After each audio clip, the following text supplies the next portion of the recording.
नमस्कार साथियों, नगर पंचायत सोनसा के सभी देवतुल्य जनता को मैं प्रणाम करता हूं। दोस्तों, चुनाव नजदीक आ गया है। साथियों, चुनाव नजदीक आ गया है। अब समय है देश को राष्ट्रवाद के मार्ग पे ले चलने का। अब समय है देश को, प्रदेश को, नगर को अपने विकासवाद के मार्ग पे आगे ले चलने का। लेकिन जितने भी लोग आ रहे हैं चुनाव में, इनका सिर्फ एक ही मकसद है। वो मकसद है जातिवाद, वो मकसद है पैसावाद। लोग सोच रहे हैं कि हम जातियों से चुनाव जीत लेंगे, जातियों के वोटों से चुनाव जीत लेंगे, पैसे के दम पे चुनाव जीत लेंगे, हमारा वोट तो बैंकों में जमा हुआ है। लोग ये सोच रहे हैं। लेकिन अब नगर की जनता, प्रदेश की जनता और देश की जनता जान चुकी है कि माननीय श्री नरेंद्र मोदी जी के नेतृत्व में, माननीय श्री योगी आदित्यनाथ के नेतृत्व में अब जातिवाद खत्म हो चुका है, पैसावाद खत्म हो चुका है। आपने विगत विधानसभा के चुनाव में देखा, विगत वर्षों से आप देख रहे हो कि अब जातिवाद का जो एक दंश था पूरे प्रदेश में, वो अब खत्म हो चुका है। अब माननीय श्री मोदी जी और योगी जी के नेतृत्व में अब सिर्फ राष्ट्रवाद और विकासवाद ही चल रहा है। लेकिन हमारे नगर पंचायत में कुछ ऐसे भी लोग हैं जो गांव-गांव जाके लोगों को जातिवाद के मुद्दे पे भटका रहे हैं। कह रहे हैं कि हम अपना एक मोर्चा लेके चल रहे हैं, कह रहे वो इस वर्ग से आता है, उसका साथ क्यों दे रहे हो? वो भ्रष्टाचार की बात कर रहा है, भ्रष्टाचार खत्म नहीं करेगा। लोग ऐसी ऐसी बात क्षेत्र की जनता के बीच में जाके कह रहे हैं। लेकिन अपने बिकाऊ क्या करेंगे 5 साल अगर जीतने के बाद 5 साल वो क्या करेंगे, वो किसी भी व्यक्ति विशेष से नहीं चर्चा कर रहे हैं। उनका एक ही मकसद है कि जातियों के वोट के बल पे हम चुनाव को कैसे जीते, पैसों के बल पे हम चुनाव कैसे जीते। मैं नोडेरा की जनता से, बैरमपुर की जनता से, करका की जनता से, रोह की जनता से एक सवाल पूछता हूं। जो आपके पूर्व प्रधान हैं, आप इनसे बस एक सवाल पूछिए। आपने 5 साल 10 साल हमारे गांव की प्रधानी करके हमारे गांव में आपने कितना विकास किया? कितने दिन हमारे गांव में सफाई कर्मी आए? कितने दिन हमारे गांव में छिड़काव हुए? हमारे गांव के कितने बच्चों को खेल का किट मिला? क्या मिला? आपको याद है ना कि जब कोटेदार राशन बांटता था, जिसका 5 मिट्टी तेल में पहले मिलता था ना, जिसका 5 लीटर का यूनिट होता था, उसको 3 लीटर देता था, 4 लीटर देता था। अब पे भी अगर आप 50 किलो का अगर आपका कोई यूनिट है, वो कहेगा 40 ही किलो मिलेगा, 42 किलो ही मिलेगा। अब वो 8 किलो जाएंगे कहां से? वो 8 किलो कहां जा रहे हैं? आपके प्रधान के खाते में जा रहा है, कोटेदार उसको बेच रहा है प्रधान के साथ मिली भगत करके। आपने कभी पूछा इनसे सवाल? अभी आपके बीच में फिर आएंगे नगर पंचायत के अध्यक्ष का चुनाव लड़ने, वो भी पैसों के बल पे। आप पूछिए, आप प्रधान होने से पहले क्या थे और प्रधान होने के बाद आपकी स्थिति क्या हो गई है? आप पूछिए इनसे। ये वोट लेने के लिए हमारे और आपके बीच में आएंगे, लेकिन इनका बस एक ही मकसद रहेगा, अरे मेरा अंतिम चुनाव है, साथ दे दीजिए। अरे भैया, कैसा अंतिम चुनाव? हमारा भी तो अंतिम चुनाव है। अब क्षेत्र की जनता बोले कि भैया हमारा भी तो अंतिम चुनाव है, प्रधानी खत्म हो गई, पहला चुनाव हमारा नगर पंचायत का हो रहा है, तो हम विकास के मार्ग पर अगर हम आगे बढ़ेंगे। आपको मैंने पिछले कितनी बार मौका दिया है, आपने क्या किया हमारे क्षेत्र की, हमारे लिए? अगर क्षेत्र की जनता ऐसे लोगों से सब सवाल पूछने लगे तो ऐसे लोग, मैं आपको विश्वास दिलाता हूं कि क्षेत्र में जाना बंद कर देंगे। लेकिन अभी कुछ लोग आए हैं जो अब हमें बताते हैं कि राष्ट्रवाद क्या होता है, आरएसएस क्या होता है, बीजेपी क्या है, तुम बीजेपी के लिए क्या हो, नए हो। अरे मैं उन लोगों से कहना चाहता हूं, हम कीट पतंग नहीं है जो चुनाव के समय फड़फड़ा के आ जाए। अरे हम उस जमाने के लोग हैं। हमारा परिवार, हमारे दादाजी उस टाइम से भारतीय जनता पार्टी से जुड़े हुए हैं जब भारतीय जनता पार्टी कुछ भी नहीं थी। लेकिन पार्टी के प्रति समर्पण आप हमें मत सिखाइए। अब आते हो कहते हो, अरे भैया तुम कौन हो, तुम तो कीट पतंग जैसे आ गए हो।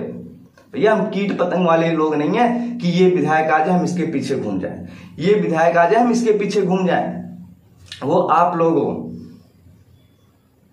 जिस पार्टी का विधायक आता है आप उसके पैरों में गिर जाते हो। हम वो लोग नहीं है। हम वो लोग हैं, हमारी पार्टी सत्ता में रहे या ना रहे, हम पार्टी के साथ सदैव खड़े रहते हैं। कुछ लोग हमें राष्ट्रवाद सिखाते हैं। भैया जब तुम राष्ट्रवाद का रा भी नहीं जानते थे ना, तो हम संघ की शाखाओं में जाके, हमारे गांव विक्रमपुर में संघ का शाखा लगता था। हमारे घर, सुनिए आप लोग, हमारे घर खुद हमारे दादाजी के साथ संघ के प्रचारक आते थे। और हमारे गांव के युवा, अब स्वर्गीय संदीप पाठक जी नहीं है, वो उनके नेतृत्व में शाखा होती थी, युवा थे।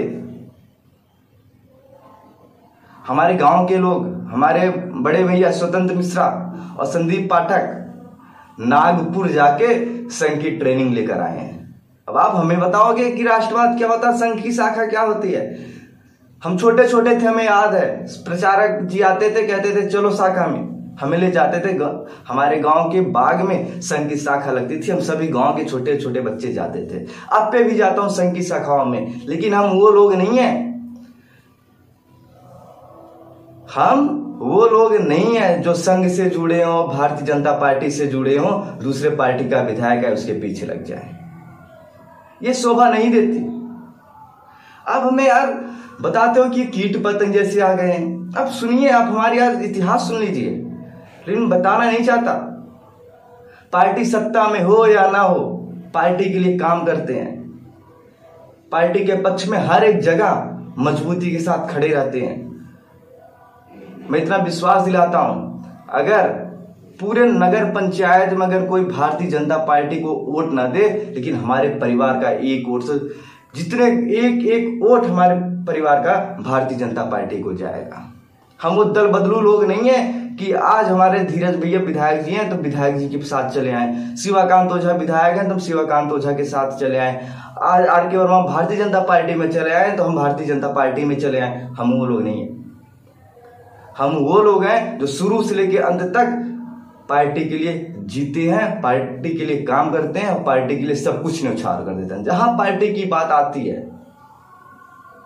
वहां अपना हित हम नहीं देखते। हम सत्ता के लिए नहीं आए हैं, हम आप सबके बीच में सिर्फ विकास के लिए आए हैं, राष्ट्रवाद के लिए आए हैं। रानीगंज विधानसभा के नगर पंचायत सोनसा के विकास के लिए आए हैं। माननीय धीरज ओझा जी जब हमारे विधायक थे, कुछ लोग उनके पैरों में गिर पड़ते थे। जैसे ही वो चुनाव हार गए विधायक जी, अब लोग उनसे कतर के दूसरी पार्टी में जाके अपनी दावेदारी पेश कर रहे हैं। अब वो कह रहे हैं कि मैं पार्टी से निकल गया इसलिए विधायक जी हार गए। आप इन्हें बताइए कि ऐसे लोगों के जाने से पार्टी हमारी सुरक्षित होती है। हार जीत तो लगी रहती है, लेकिन अगर कोई सोचे कि हमारे जाने से माननीय धीरज ओझा जी हार गए, ये उनकी भूल है। विधायक जी ने जो क्षेत्र की, नगर की जनता के लिए किया, नगर पंचायत दे दिया, ये बहुत ही सराहनीय कार्य है।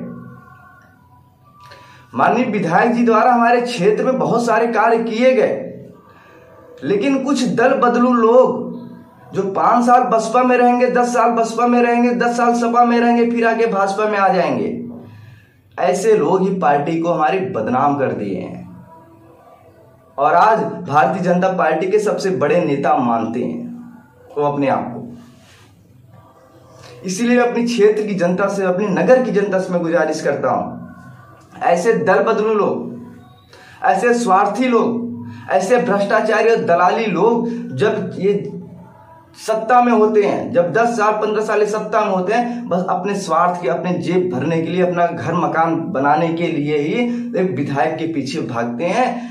और जब इनका कार्य पूरा हो जाता है उस टाइम मैं आपको बताता हूं, जब विधायक इनके करीबी होते हैं, तब क्षेत्र की जनता इनके जब पास जाती है, भैया हमारा ये काम करवा दो, चलो चलो अभी टाइम नहीं है, इनका ये होता है। लेकिन अब क्या है, भैया मेरा अंतिम चुनाव है, देख लीजिए, अब इनका कहना है भैया मेरा अंतिम चुनाव है। अरे दोस्तों, मैं भ्रष्टाचार पे बात करने आया हूं, दलाली पे बात करने आया हूं, दलाली और भ्रष्टाचार खत्म करने की बात आया हूं। मैं कहता हूं, कुछ लोग कहते हैं कि इन सब चीजों से कोई अछूता नहीं है।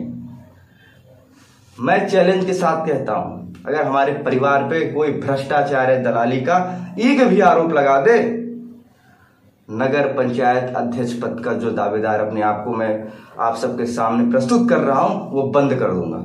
चेतावनी है, चैलेंज है, चैलेंज। नमस्कार।